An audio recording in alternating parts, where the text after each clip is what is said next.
Say hi. Hi. Say hi back. Hi. Say hello. Hello. Say hello back. Say I love you.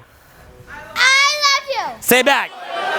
Now cheer. Go like this. Go like this. Go. Hey!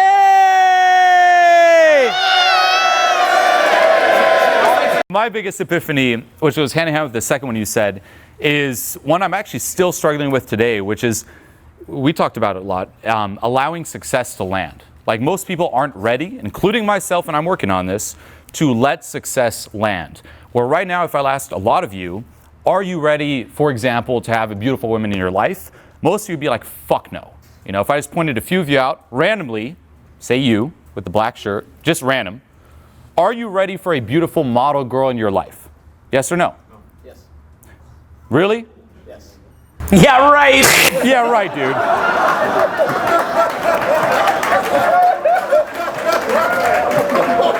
All right. Now, I don't want to be harsh, but do you have a dream girl in your life right now? No. No. So that's sadly, no, that's the truth. Why not? Actually, I'm not even dissing. I'm curious. Why not? What's missing? Just broke up. And So you aren't ready because you just broke up. Yeah, you didn't have the look of a dude that's like railing a conveyor belt of models. So that was why I said that. You don't have that look in the pupil. You're kind of like, yes, I'm ready. Yeah, like that. It's like we gotta. Okay, Rome wasn't built in a day. Well, I'm not even saying it like that. It's like, just be honest. Like, are you ready? It's like, no, I just got out of a relationship. I need X, Y, Z for me to be ready. A lot of you here, just in general, if I asked you, are you ready for a beautiful girl? You'd be like, well, no, I need to learn game first. So you're not fucking ready. You need game to be ready. You're not ready right now. You think you need whatever it is, whether it's looks, whether it's height, whether it's a better face, game, smarter, more books, more self-help, whatever it is, there is some condition that's there in between you and getting, for example, that ideal girl. What is it? Identifying it is step one. And realizing that, including for myself, when it comes to, say, business, like my biggest trip right now, I kid you not, and it sounds crazy, is, you know, I make fun of like coming in like, you know, I'm Father J. People call me that. That's trippy for me. The same with the success of, say, Transformation Mastery, that trips me out. I'm like, oh my God, it's getting too big, too fast. And I struggle with it. I'm like, not worthy. If you ever saw like Wayne's World, where it's like not worthy, not worthy, that's a lot of the shit I deal with. And no one ever focuses on that. We're so focused on getting the thing we want, on trying to make it happen, on trying to get it, but we rarely focus on, are we letting it in? Because what often happens is one hand we're trying to grasp it, the other hand we're pushing it away. So the question there is, what's scary about success? Why don't you, for example, deserve a beautiful girl? And some of the questions I personally ask myself every single week is, number one, why don't I deserve success? Why don't you deserve success? First thing that popped in, what is it? I don't know. I don't work hard enough. Okay. What else? Why don't you deserve success? Why do you deserve to suffer? Why do you deserve to be punished? Because I feel lazy sometimes. All right. What about you? Why do you deserve to be punished? By the way, I'm not saying you do when I ask this, but this is a conversation, and it sounds weird to say, you have to have with yourself. Like, ask the part of you that believes that. The part of you that feels unworthy. The part of you that feels like a piece of shit, a victim that doesn't deserve anything. Why?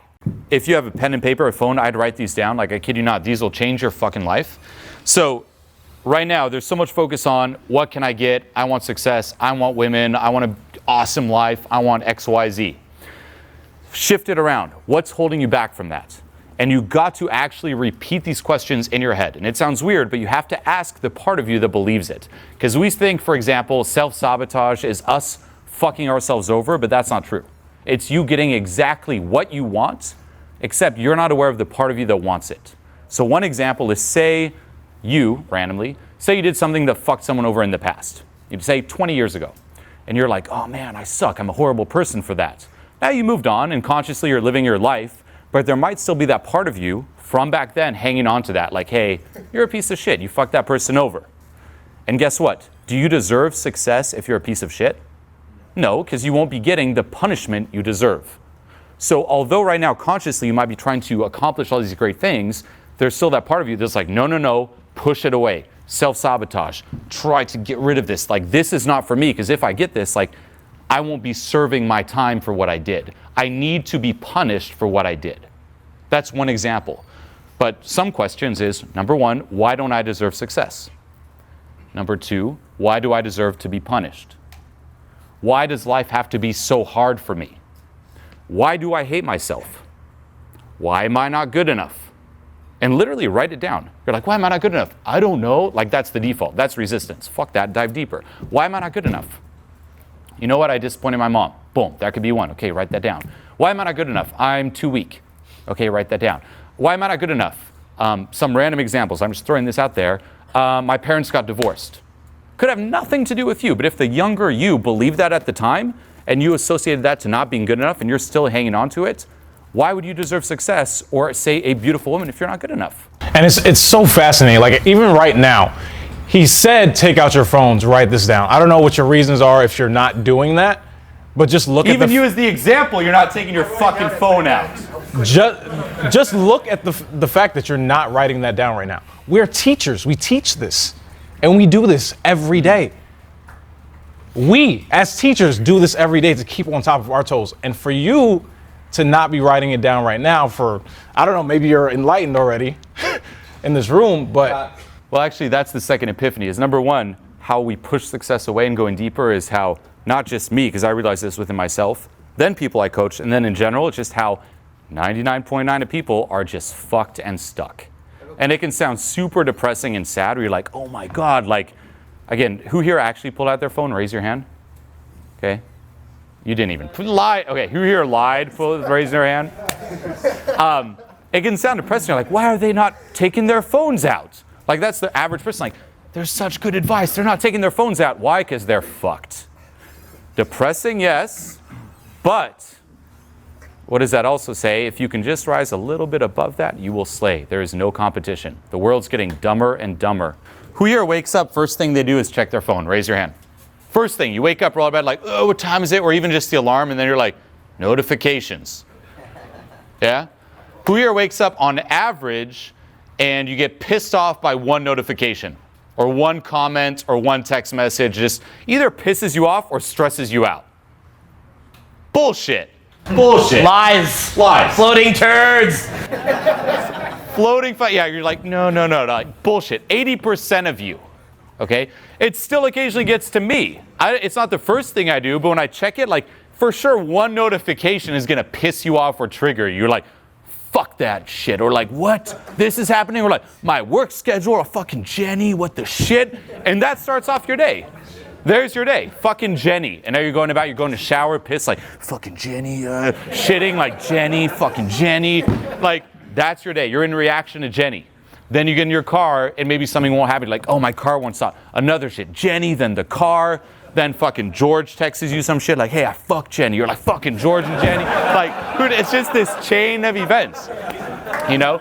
Then you're stuck in traffic, and they're like, fucking traffic. This guy looks like George. God damn it. Like, honking. Go to your shitty job, and then it's like this chain of reaction. It's insane, you know? And most people either live in this constant chain of reaction, and this is the thing you said too, where it's like, we think that we can change our lives by being aware of it. But let's just say hypothetically, you're fat, you got moobs and shit, girls suck on it, and it's fun. But say, hypothetically, say you want to lose the weight. So you're like, you know what, let's lose the weight. It's quite easy to inject a little bit of proactivity into your life and look up some resources or just be aware of common knowledge. Like, hey, eating McDonald's makes me fat, eating a salad makes me slim. Does everyone know that, or does this surprise someone? Like, what, salad? What, McDonald's? Yeah, you. I knew it was you, by the way. Depending where you grew up, most people know that a Big Mac will make you fat and a salad will make you slim. Now, knowing that won't help if there's no proactivity in your life. And that's where the audit comes in. It's like, when are you actually proactive? What are you doing in reaction to something? And when are you actually, let me inject some proactivity? Because knowing about this, if every second in your day is in a reaction to something, in reaction to fucking Jenny, George fucking Jenny, traffic, how are you going to inject that? How are you going to put this to use? You can't. To the point where we're so used to being in reaction to either something that happened to us or just consuming shit. Like going home and watching YouTube, which has amazing information but can also be used as a tool to escape and just consume, that you've lost touch with what it's like to be proactive and produce. And now it feels like this huge effort, like what I have to produce, and you'll subtly find ways to go back to consuming. And that's that interesting audit, like when do I produce? Oh shit. When am I actually proactive? If everything is a reaction, like you're not even living an authentic life. Like who are you? What is your life? How do you snap out of that? And if you want to go even deeper, not just day-to-day things that happen or consuming, what about your past, different patterns? And that's a crazy thing too, that none of us want to acknowledge. Like if you look at your life, what are the recurring patterns? And I'm sure a few popped in right now, whether it's relationships, friendships, you find yourself in the same situation. If you're with a group of friends, either you have no friends and you keep having no friends, doesn't matter what job you get, when you move, you're the lonely guy, or you have some friends where you're the loser, or you have some friends you're the number 2 guy, or you have some friends you're the class clown, or you get in a relationship and it's high drama. You get in a relationship and she cheats on you. You get in a relationship and there's a, you're like, yeah, I did that. I did that last night. You know, there's all these recurring patterns, but none of us address, like, where does this come from? Like, when does it stop? We just keep reenacting them. Even on your day-to-day life, like how many thoughts, say today, are new? Very few. 90% of your thoughts today are the same thoughts you had yesterday and the day before and the day before. You wake up, same concerns, nonstop. I realized this even going out and interacting with women. Like I'd go out and it'd be the same fucking anxiety every time I go out. Like, I gotta talk to women. I'd walk in the venue, same excuses. Oh, but there's a guy, and this, like nonstop on repeat, and nothing would change for a long period of time until I address this shit. Because if you're like, I'll be happy when I get the money, and you're used to this lack, like, man, I'm so used to thinking, you know, I'll be happy when I get the money, you're not gonna want the money, because then what? You're out of your comfort zone. For me, growing up with a girl, it's like, man, if only I got a girl, if only I got a girlfriend, man, my life would be complete. And I'd go to bed listening to like emo songs like, when you get the girl, da, da, da, like that, like Blink 182 shit, and like all this emo Simple Plan, like, you know, my life's over, suicide the girl. And I'm like, I will get the girl when I get the girl. Do I want to get the girl? Fuck no, because I can't listen to those songs anymore. Now I have a girl. I can't need the girl if I have a girl, so I'll sabotage. Generally speaking, without things like little mastermind groups, very public declarations of what you're gonna do, getting mentors, getting coaches, surrounding yourself with people on a different level, it is virtually impossible to pull yourself up. 100%. Most people live in this process of reaction, then you have little bursts of proactivity. How many of you feel like you're in that loop? Where you're in reaction, and then you have like these little waves. I could do something here. When you get that moment, when you get that wave, I have a little bit of energy here. That's where you put a structure in place that holds you accountable. Because if you don't have that, your default is shit. Period. Now, speaking of money, I like what Julian mentioned. I had a really eye-opening moment probably about 6 months ago where I met with our mutual friend that makes about $1.5 million a month right now. And he said that the biggest thing that put him in a position from 200K to $1.5 million a month is just what we just mentioned to you right now. So those people that pull out their phones and wrote some things down, you have a potential of examining yourself and actually going over maybe your success barriers and shortcomings that you have. Because I definitely always thought, just like probably you do right now, oh, I don't have that problem, I'm cool. If I'll have 200K, I'll probably go after $1.5 million for sure. Just give it to me right now and I'll do it, 100%. I don't have that problem. How many of you have this fantasy of like, I'm gonna have this massive breakthrough at this point, and then everything's gonna work out, and I'm just gonna be riding? Yeah, right? I think like that too, but it's not like that. This guy that he's talking about, what he said was, it was the day in and day out. It was the simple tasks. It's the shit that I wasn't fucking off. It was the discipline, day in and day out. In a lot of cases, the success barriers exist there to protect you. Like, there's a lot of good things about success barriers. Like, you guys know who Mike Tyson is, right? The youngest heavyweight champion of the world. So this is essentially like a Charles Dickens character from like a street urchin from a fucking novel that is given $200 million. If anyone here read his book, Undisputed Truth, unbelievable. Like, this guy, there's got to be like very few people in history that have even experienced anything like this guy. So he basically blew like $200 million on cocaine. And yeah, pretty much, and pet tigers and shit. Like, this guy's life is absolutely insane I because. thought you said this was success barrier. Well, right, because when he won. Yeah, it sounds doesn't sound like a like barrier he's to me. winning It sounds great, but yeah, yeah, like he had a special room built in the strip club so he could privately do cocaine in it, walking around with like a giant bag of cocaine with a big straw in it, quote, like a milkshake. and so, but the reason he went so off the rails and, went to prison and, lost all of his money, he's now like $20 million in debt to the federal government for IRS and stuff like that. And he knows he'll never make that back. There's no way for him to achieve that. But the reason, because his mentor died, who like brought him up from the streets. And so he was left adrift.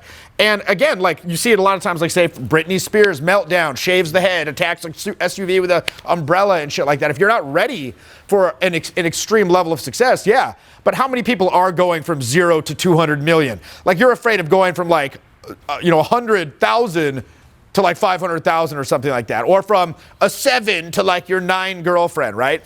So you got to be realistic. But the thing is, so sometimes they're there to protect you. But I think ultimately, what is the distinguishing factor that makes the guy decide to get fit and actually do it? Start counting the fucking calories, monitoring everything that passes his fucking lips, going to the gym religiously, or financially handling his business, or getting this stuff handled.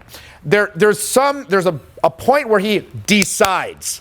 And Tony Robbins called this emotional leverage. Getting emotional leverage on your problem, that's when these previous like barriers to taking action fade away and seem like they're nothing, or quitting drinking, or whatever the case may be. It's like when you get to a point where the potential pain of making these changes, and in pickup, what is the potential pain of learning this stuff? Going out, getting rejected, losing validation, becoming embarrassed in public, possibly getting into confrontation, et cetera, et cetera, et cetera. That's all speculation. You don't know that's going to happen. It might, definitely might, over the course of your learning. You got to make a fool of yourself. You got to break some eggs to make the omelet, so to speak. But again, that's speculative. Look, okay. On boot camp, a very, very common thing that I see on new guys is this: they want to get the girl, but they're afraid to do what? What's the biggest like newbie sticking point? Well, but besides, escalation. They're afraid to take it to a romantic level. So they'll go up and they'll talk in a platonic way. They'll be like, hello, how are you? What is your name? What do you do? Where do you live? How about local sports team? The weather is certainly interesting this time of year, is it not? And they'll go on this like interview style question. So they will never take it romantic, like indicate that verbally, indicate that physically. They just won't go there because they're like, this is fine. She's talking to me. It feels fine now. Now, what's going to make that guy decide to abandon that and try to maybe adopt these unfamiliar behaviors of like pushing it? So look, on a boot camp, this guy might hear, like, what happens after the polite talk? After about 5 or 10 minutes, what happens? Nice to meet you, and leaves. So this guy on a boot camp, he might hear this, nice to meet you, just on the first night, 30 or 40 times. How long do you think it's going to take that guy going out of his own accord, like on his own, to hear that many, to get the aggregate of that many nice to meet yous? Months, maybe 6 months, maybe never, maybe a year. So again, now the potential pain of like trying to take things further has now become outweighed by the very immediate and very real pain of getting these polite blow off after polite blow off after polite patronizing blow off. And it gets to the point where I can see it in his eyes. The scales like tip. And he's just like, I don't care if the next girl sets me on fucking fire. I just don't want to hear nice to meet you again. And so he starts to push it a little more. And in his mind, he's going crazy, but he's probably just like touching their hand or something, ooh, fucking crazy aggression, like, right?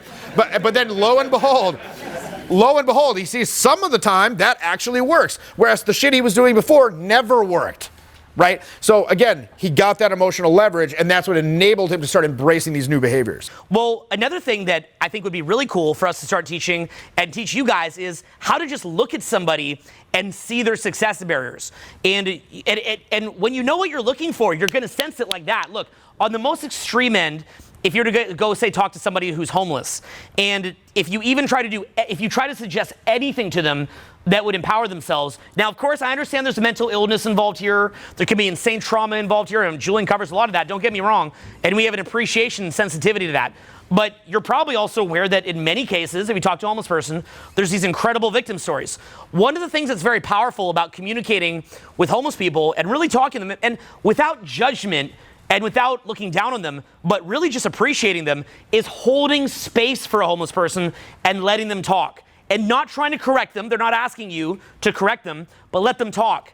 And what you may experience is that you'll see those things that are running them really into the dirt in yourself, except you probably have a lighter version of it. Although ironically, if you have great potential, you may be leaving more awesomeness on the table. Like you may actually have more lost potential than that person does. So it's almost worse in a way, right? Like what's worse? The guy who's homeless that should be making, $50K a year, or the guy who makes $1 million that should be making $1 billion, right? The guy that should be making $1 billion is almost worse. And that's why I would never look down on anybody, really. I could just appreciate where they're at, right? Now, that's one level, okay? And we could we could spend hours breaking down the mentalities that, I understand a mentally ill person's a little different, but somebody who's maybe not mentally ill, what's keeping them in the street? And it's typically exaggerated versions.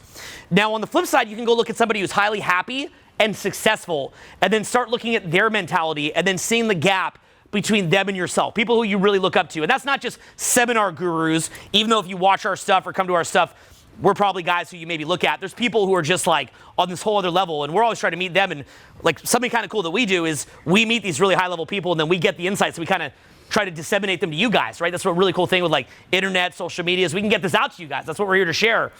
And we're all learning too, right? Everybody's kind of on their own journey. So that's another thing that I want you kind of looking at is just that ability to look at people and cold read them. Now, and where's the success barrier? You can see it when like, simple example that we talked about in an old school video, Julian, was we're walking by, and you guys are here based out of LA, we're walking by Sunset Plaza. Do you guys know where Sunset Plaza is? Okay, the restaurants at Sunset Plaza look very fancy and upscale, but the actual price to eat at those restaurants is like $28. Crazy, right? You can spend more, clearly. You can spend a couple hundred if you want, but a lot of it's not that expensive. But because it doesn't look like, say, a Denny's or a McDonald's, Denny's and McDonald's attracts one crowd, and Sunset Plaza will attract another, because it's almost like in, say, Frederick Dodson, Levels of Energy. Great book, say that with me. Fred Dodson, say that. Fred Dodson. Say Levels of Energy. Okay, or say David R. Hawkins. David R. Hawkins. Power versus Force. Power versus Force, okay? You like letting go even better, right? Yeah. So, but the idea of the energetic scales, right? Now, you don't need to agree with everything in these books. A lot of New Age books, there's going to be a lot of stuff you don't agree with. But if you just get the idea of the energetic scales and use your critical thinking, you're going to see that somebody at a lower level of energy who's not ready for that much success, they can't even handle eating there. You know what I'd recommend you guys do? Weird thought. Go to Rodeo Drive, walk into the Dolce & Gabbana store, the Tom Ford store, and just look at a $10,000 jacket or like, an $8,000 suit. Try it on. Go to some fancy car place and see if you can test drive or at least be around a $500,000 car. Now, notice your discomfort. Notice how when you put on the $10,000... The thought, you're probably cringing, like trying an expensive car? Like, who am I to do that? Try just going to the Tom Ford store, trying on the $10,000 suit. Don't even buy it, of course. And yet, as much as people are like, oh, of course I'm not going to buy it, like, maybe someday you can. That's okay. Also, go to some of the best nightclubs. Go to the clubs where there's celebrities and models. Not even necessarily because you need to have sex with a famous model to be happy, but literally just to be around it and be like, that's okay. Like, that's okay. And what this does is it shifts you, okay? It's a shift. When people are making real change, when there's real change going on, it creates this reactiveness. There's like an energy behind it. It's kind of fucking crazy, right? Because we're not just, like, say a guy wants to get better with girls. We're not like, look, just figure out what your values are, and you'll meet someone with similar values. Now, everybody in the mainstream is like, bravo, bravo, good what did you say? And we're all about integrity, but we're about real integrity, not like integrity as what's called virtue signaling. Say that word, virtue signaling, right? 90% of people that talk about integrity are virtue signaling. It's to the point I don't even like talking about it, because I'm like, I'm looking like one of these fucking virtual signaling people. So it's really more important to live it. But what you'll basically see is that if you say something like, oh, solve your dating life with integrity, or people that are super rich will be like, how'd you get rich? Just give back. Dude, duh, of course fucking give back. That's a given. But that's not how you got rich, bro. Okay? So shut the fuck up, stop fucking virtue signaling, and talk about how you did it. But see, at RSD, we'll fucking break that shit down. We're like, you want to learn how to meet girls? Watch this shit. Here, hide a fucking $5,000 camera in this venue, sneak it in the fucking venue, approach fucking 50 girls, make out with half of them, and fucking show it so the whole world can be in shock. Like, look at me, the balding ginger. Right? With the brazen fuckboy attitude of a don't give a fuck. And it's like, how could that work? Why does it keep working? And we just show it. Like, we just fucking show it. And we're just straight up. And that's what motivates any of us, is seeing guys get actual results. Now, the last thing I want to say on this is this. Have you guys ever noticed we crack a lot of jokes at RSD? A lot. This is probably one of the more serious seminars. Half the damn seminars is me and Luke just pretend to whack off on the crowd. It's like the most serious seminar I've been to. Yeah. It's like the most serious seminar I've been to. I'm like, this one sucks. This is like, fuck you guys. I'm going home. Yeah. But you see, the idea being, he's not going to go. He's paid. So the point being, okay, but but why do we joke around a lot? Part of it's to make it fun. Look, man, if you're not having fun when you're learning, fuck that. I can't stand teachers back in the day that would just be boring when they're teaching. Drove me crazy. I just want to go to sleep. I want to learn from people that, like, I want to do the kind of shit they're doing, and I want to have fun while I'm learning. I see no reason why not. But there's another reason. A lot of the time, guys can't laugh and can't crack a smile because they're in that, like, low vibration. Whatever the fuck, I don't care what you want to call it whatever you want. But just that success barrier state. That's why when you go into, like, poor areas, you kind of see a lot of trauma in the pupil. If you know what you're looking for, you see this kind of sad look. Go look at, the stereotypical, like, industrial mining town of, like, London, England in the 1700s, and, like, look at the pictures. They're like, and so a lot of the reason why we get guys laughing a lot is because they can't even get the information can't even land until they're laughing. Like, if we get you laughing and get you in this kind of optimistic state, you can actually let land the stuff that we're showing you. A lot of what we're doing here is we're trying to sync your mind to the underlying mentalities. It's not just about the specific thing we're telling you. It's that everybody up here has done a huge amount of personal work, inner work and outer work, to move up. And none of us are where we need to be, by the way. We've all got our issues, and we could all blow up in our face. But at least we're trying. And essentially, so what we're doing is a few different things. In RSD, what we're doing is a few different things. One is that we're willing to deal with the blowback of teaching real, legit content. We're just willing to deal with the blowback of it. Fuck it, we just become more belligerent, the crazier shit gets. We'll see how that goes. We'll quote that later when it comes around our face. Number two, okay, is that we are trying to raise you past your success barriers. We're trying to pull you past. How are we doing that? By having fun, getting you laughing, moving you into a different state. Also, by synchronizing your mind to just these general positive mindsets. Promotion orientation rather than prevention orientation. Just say that. Promotion orientation rather than prevention orientation, right? Getting success rather than being a hater. We're trying to shift you from those mindsets. We're actually trying to open up your reticular activation system. A lot of the successful things, like the things you need to succeed, have been in front of your face for years, but you ignore them. We're also trying to create a culture where it's normal to be successful. And then from there, we're giving the practical step-by-step tips on it as well. So we're trying to hit you from multiple angles, because we've tried the thing where we just give the guys the exact instructions. Like what Julian said, you already knew that the salad is better than, the McDonald's hamburger. But we're trying to hit you on multiple levels here. And also, like, as all these different RC videos come out, some guys are like, I can't keep up with all this. What if I miss a video? It's not about if you missed a video. That doesn't matter.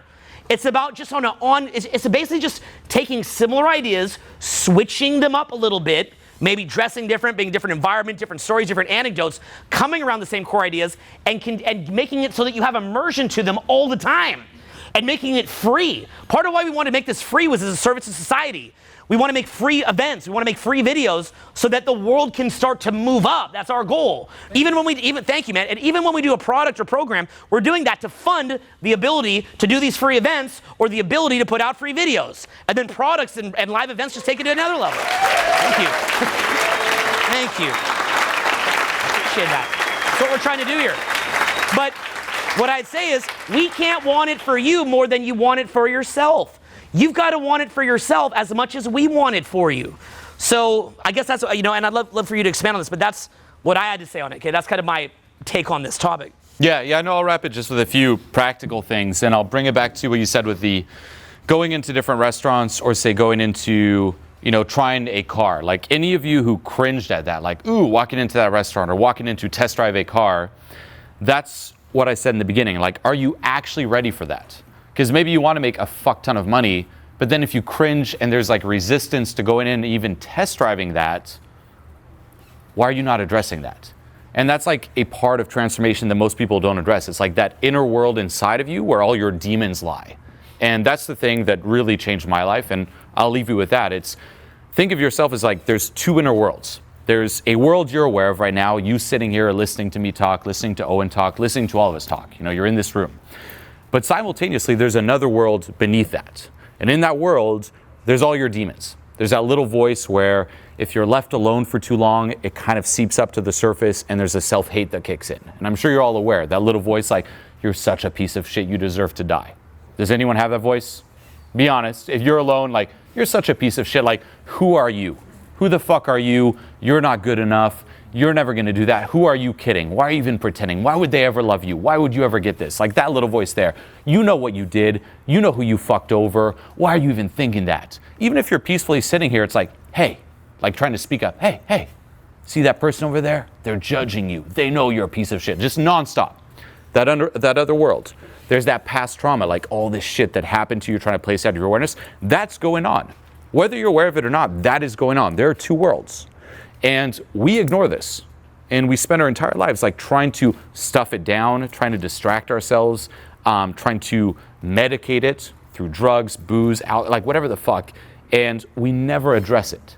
And thinking that, hey, if I just chase more, eventually it'll vanish. And this is what causes a lot of those success barriers, a lot of self-sabotage. It's like, hey, you're not done yet.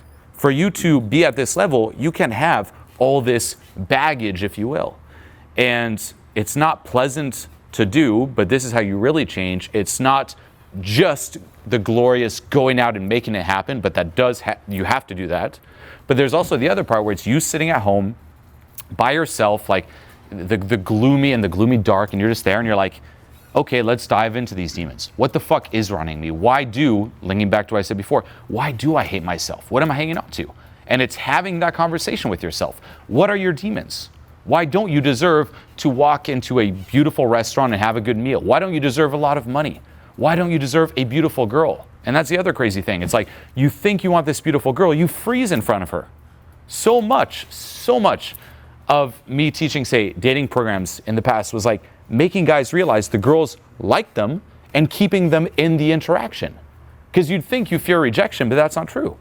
You fear things going well more than rejection. You going up to your dream girl saying hi and her smiling back like, hey, you'd freak out. It's too good to be true. It's too good for you. How many of you guys have been approaching girls and you're going up to girls who you think are on your level? You can speak freely, you're flowing, you're funny, but as soon as you get to a girl who you feel is like above your level, you can't even talk. Who here has experienced that? Put your hands up. Okay, this phenomenon goes so deep. It is so deep. By the way, another one. Who here, when you've been out meeting women, find that if you're on a great run, you feel kind of euphoric and you think less? Put your hands up. Okay, that's another aspect. That feeling, by the way, as you move up, pushing through your success barriers, becomes permanent. Until you address this shit, self-sabotage will be like fucking crazy. As you said, you go up to like those girls, you're like, you think they're outside league, you freeze. Instead of fighting against that, why not address this and just not have that? Just don't have self-sabotage. Don't fight against it. Don't have it. And not just that, but apart from, say, stifleness or pushing success away, think about it like this. If you're someone who can't let success land, just on a subtle level, think of a compliment. At a low level, people who get complimented take it as an insult. Oh, they're being sarcastic. Like if you're at a low level, I'm like, hey, I like your shirt. You're like, fuck you, this guy insulted me. It's sarcastic. But it's not true, but that's how you push it away. You don't even see it. At a mid-level, I'm like, hey, nice shirt. You're like, oh, this shirt, it's nothing. You're like deflecting because it's still too much to take in. And then as you move up, it's like, hey, nice shirt. Thank you. You can finally let it land. So all this shit's running you. That's like a shirt example, a compliment. Think of all the other areas, address that world, and then you're fucking free and you kill it. Hi. I'll be right back. I'm in the bathroom. Just about 15 more minutes and we'll wrap it, okay? Well, I can stay longer. I just want to wrap this because you I gotta bounce. Okay, got it. Yeah. Add a bit more too. I gotta bounce. Add a Yo, bit more. so let me just hammer this idea of us creating our conditions around our success. One of the most beautiful things about this community is that we perpetuate self-thought. We think for ourselves. The main reason I got into game, the thing that broke like my whole world, and I was like, holy shit, this is the shit, this is what I'm doing, was the fact that I could think for myself. I can orchestrate my life. I can choose my values. That was the first thing that he hammered home for me. I was like, holy shit, I'm the puppeteer. This is me. So with that, I was like, this is 16, I want to get game down. I want to get cold approach down, like tight. And I'm also a musician. I was like, I want to be very successful with music. But this is the condition I created. I got to get cold approach down first because I don't want girls to be attracted to me just because I'm a successful musician. I got to get this skill set down first, right? So lo and behold, time passes by. I'm a coach now. My game is great. And I didn't release music for like 5 years. I released my first track in 5 years, like 2 months ago. Insane. I actually just made this connection right up on stage because that's the condition that I created. I was like, I'm not going to be successful with music because I have to be successful with cold approach first. And this last 3 days, I had sex with beautiful women, 3 different beautiful women. I'm chilling. I'm great. And I'm still living in that narrative that I created years ago. That's how powerful those conditions are. One of my biggest epiphanies just last year, and this is why I said it was so funny that some of you didn't pull out your phones. We're teachers. We're up here. We teach this shit for a living. We're here for you day in and day out. And we're still learning all this.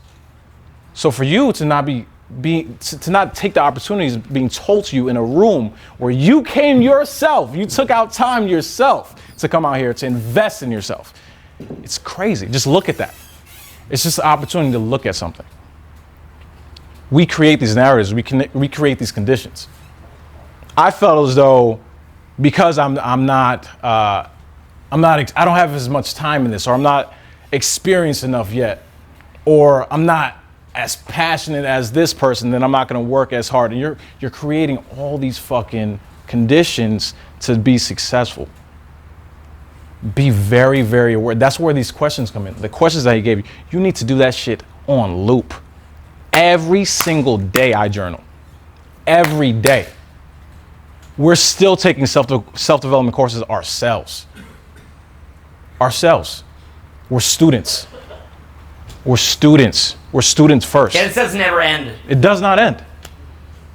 It can end if you wanted to, but there's no reason for it to. Be very, very, very, very, very aware of those conditions that you create. Audit yourself. And when you're in that reaction phase, we're all well aware of it. That second you get that burst of energy, put it into creating a structure that'll make sure you're successful with what you want to be successful in. Make sure that you surround yourself with people that are going to hold you accountable, that are going to put those blind spots in your face because you're not aware of it. That's the key. That's the thing about game too. It will eradicate all rationalization. Like all rationalizations you have will just wither away in the fucking light of game. When you go out there and you're interacting, all your bullshit excuses will be just annihilated. You cannot lie to yourself when you're actually approaching people and seeing what's going on. And like, it was kind of funny him talking about our videos from previous years. I was looking at some of my videos from maybe about 5 years ago. I'm like, dude, this shit sucks. I should like delete this. I don't even like this. Like comparatively to where my skills are now in terms of speaking, like the ums, the ahs, et cetera, et cetera. And I had a student recently who asked me, he said, at the end of the boot camp, he said, when we're out there, Jeff, I see you're, very If any of the bootcamp students are in here, I'm about to bounce out. Meet me in the back. Yeah, same here. I'm going to dip off too, so meet us in the back after like finish this point. I'll take your guy for a little bit. Just for a few minutes. Gotcha. Yeah. All right. But the guy who's with actually, Jeff, no, we can't do that. roll with Maze just for like 20 minutes, and then Jeff will come link, okay? Okay, yeah, we can. Thank you guys very much. I appreciate you. Could you guys give a hand to Maze? Gonna go for boot camp. Thanks, Maze. You better here? Okay. Just maybe add a little more. Right. So, well, I was in the process of doing that. Yeah, of course. So I'm sitting in the van with this kid on the last day, and he's just been a very stifled guy, right? Very logical, very stifled. He's like, Jeff, I see you when you're out there. You're very voluble, effusive, confident. You're fucking around. You're not very logical with these girls. You're able to tease and all this stuff. Were you always like this? Because I'm not like that. I am not like that. I do not see myself in this way. He's a younger guy. And he said, and I said, no, I was not like it. If you saw me 15 years ago, you'd have no doubt that you could do anything that you see any of us do. He's like, well, how did you become like this? And I'm like, I'll tell you how. I saw that the shit I was doing didn't work. Do you understand? Like, okay, let me go up and try to have like a nice, logical conversation. And most people in here, do you guys have like jobs and stuff? Show of hands who has a job? Right? Like very few.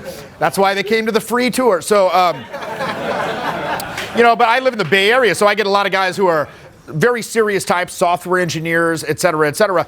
And professional communication is concise, right? Like, look, if you go to what do you do for work? Whoever the fuck I'm pointing near, someone say their job. I'm a grower. A griller. Cannabis grower. Cannabis grower. Okay, so say your guy, your boss comes to you and is like, all right, what's up with the fucking pH or whatever the fuck? And you're like, balls! Balls! I'm Chinese and I love balls. Right? You're probably fired. Now, conversely, if I go up to a girl in the club, I'm like, good evening.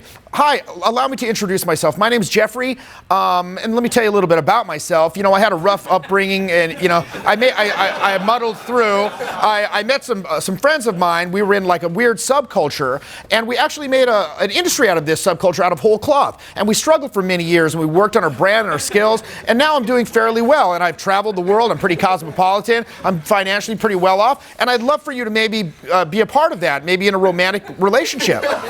Like, what's more likely to work in the club? That or, hey, what's up? I'm Chinese and love balls. You ever heard of Chinese food? I just call that food. You ever heard of Chinese New Year? I just call that New Year. Ha ha ha ha ha ha, balls, balls, balls. Right? So it's very, very difficult for guys in like corporate culture or just normal society at large. Look, to understand that type of communication is not what works in pickup, right? So for me, trying this stuff out and seeing again and again and again and again and again, this shit doesn't fucking work. And then seeing guys who took a more playful approach, possibly less logical, less, more tangential, et cetera, just a fun approach. I'm like, well, shit.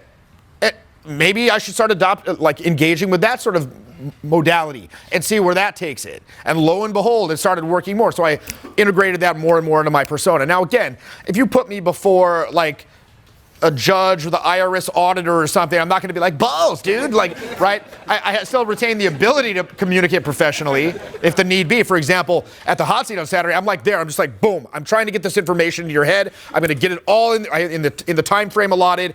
And so I'll tend to like speak very quickly and get all the information out. But again, that was what constituted that emotional leverage for me. And like, I've had a lot of emotional leverage points throughout my life. Right? Whether it was with my finances, whether it was my health, where I was like, enough. I'm like, fucking enough. Ya basta de fucking tonterías. Like, enough. And I decided, and then from that moment on, I just went 100% in. 100% head in the game, whether it was finance, whether it was fitness, whether it was game, until I made the shift. And then that becomes the new baseline. That now becomes the new baseline. Like he said, when I'm out there, I don't go, and this is such a thing, we were talking about this earlier. Guys, they just go to that logical talk well. Why do they go to that logical talk well? They just don't know what else to do. Oddly enough, we can even go up and talk to the girl like very logically. We can go up. I was with my buddy Kyle, my assistant in Boston recently. We're like, you know what, tonight, let's do chode night. Like as chode game night. So what we were going to do is go up and say, hey, what's up? I'm Jeff. What's your name? And then touch them on the lower back. And then ask them interview questions. Like we were going to do this, fully expecting just to get annihilated, LOL. And we did it. It was working. They're like, oh yeah, my name's Sarah. Oh yeah, cool. And then we're like, making out with you. I'm like, what the fuck is going on here? And I actually talked to him about it. I'm like, dude, we did this shit the other night. It was insane. It's because they can sense that when we're doing that mundane talk, it's coming from a place where we're making a proactive decision to be more chilled back. Whereas most guys, again, what's the phrase? You learn how to fight so you don't have to.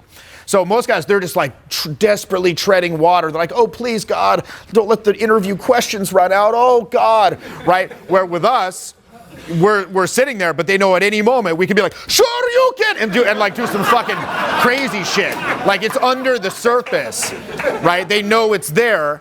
So if we're chilling, it's a proactive decision. So, but again, like the biggest things for me that I always say to guys, like especially newer guys, many of you in here might be just getting into this stuff. Whatever it takes, find that emotional fulcrum, that leverage point, and that's when you're going to be able to move the mountains. When you arrive at a point where you make a decision, you make a fucking decision, all right? That's how we got good. We decided that we were going to get this handled. For whatever reason, we all had our, a panoply of fucking reasons, but we decided, okay? We didn't get good at this stuff like sitting around waiting for Jupiter and Mars to align in the celestial heavens or some shit, okay? So how do you make a decision? You weigh positives and negatives. It's a cost-benefit analysis, right? So most guys, the negatives are what? Speculative. Speculative. When you see that girl standing there with the guy, it's the boyfriend. It's the boyfriend. You don't fucking know this. It could be any number of things. He could be her cousin. He could be her friend from work. It could be her roommate. It could be her gay friend. It could be a random dude that just went up. But like most guys, they say that like, the boyfriend can't go up. What's another example of speculation in game? She's too busy. Wasting her time. That's what a lot of like entitlement issues come from. You feel you're wasting the girl's time.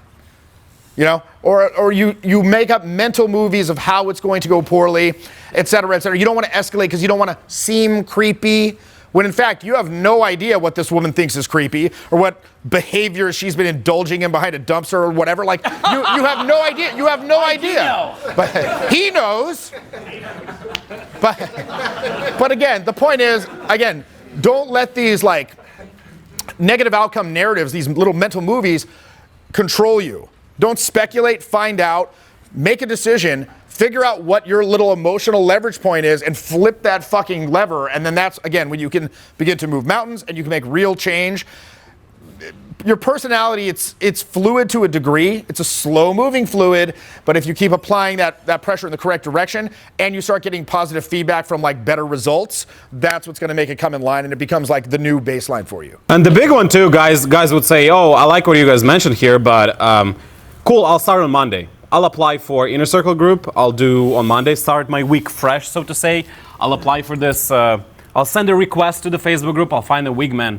Fuck all that. We're gonna start right fucking now, and you're gonna connect with people in this crowd and figure out like where do you want to go out together, right? That's how you get good. You don't get good by waiting until Monday, because we can get hit by a car on the way to the fucking home today. Like tomorrow is not granted. None of us. Yeah, he's saying it shouldn't be like some dream state of things you're just daydreaming about. Start doing it. You're gonna do on Monday? Fuck that. What's today? It's Thursday. Can you go out today? Can you? Can you find a wingman today?